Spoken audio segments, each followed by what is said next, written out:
Almost మేము కూడా child rights ఇంకా మీకు యూజ్ అయ్యే ఈ అంశాలే చెప్తాము.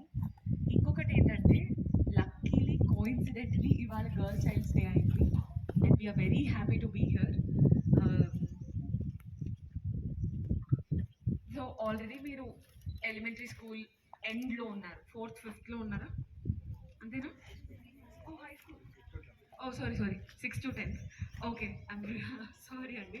సో 6 to 10 ఉన్నారా? ఈ ఏజ్లోనే మీకు అర్థం అవ్వాలి ఏం చేయొచ్చు ఏం చేయకూడదు, బయటకు వెళ్ళినప్పుడు ఇంకెలా ఉండాలి. ఎందుకంటే మీరు ఇంకొక 3-4 yearsలో మీరు 10th అయిపోయి బయటకు వెళ్ళిపోతారు, రైట్? సో బయటకు వెళ్ళినప్పుడు ఎలా ఉండాలి, మనకి ఏం ఇంపార్టెంట్, ఏది సేఫ్, రైట్? అవన్నీ మీకు ఎవరు చెప్పరు.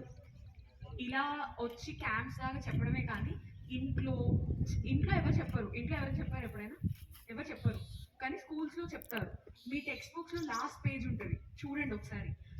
ఫస్ట్ పేజ్లో ప్రియంబుల్ ఉంటుందా? లాస్ట్ పేజ్లో మీ చైల్డ్ హెల్ప్ లైన్ నంబర్ అవన్నీ ఉంటాయి. అవి ఊరికే ప్రింట్ చేయట్లేదు, దెర్ ఇస్ అ రీజన్. అమ్మాయిలకి ఒకటే కాదండి, ఇది అబ్బాయిలకు కూడా. గుర్తుపెట్టుకోండి, ఎప్పుడైనా టెక్స్ట్ బుక్ ప్రింట్ చేసేటప్పుడు చాలా ఆలోచించేస్తారు. చైల్డ్ హెల్ప్ లైన్ అనేది అబ్బాయిలకి అమ్మాయిలకి అందరికీ కలిపి, రైట్?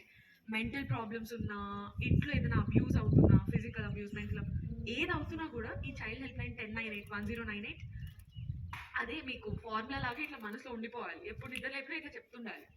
మీకు ప్రాబ్లం వచ్చినా, మీ పక్క వాళ్ళకి ప్రాబ్లం వచ్చినా ఉండి స్ట్రాంగ్గా హెల్ప్ చేయడానికి ట్రై చేయండి, right? So thank you sir, thank you for giving me this opportunity. మేము మళ్ళీ కంటిన్యూ కూడా చేస్తాం ఈ సెషన్ని. ఇప్పుడైతే ర్యాలీ చేసుకుందాం. Thank you sir. ర్యాలీకి వెళ్దామా?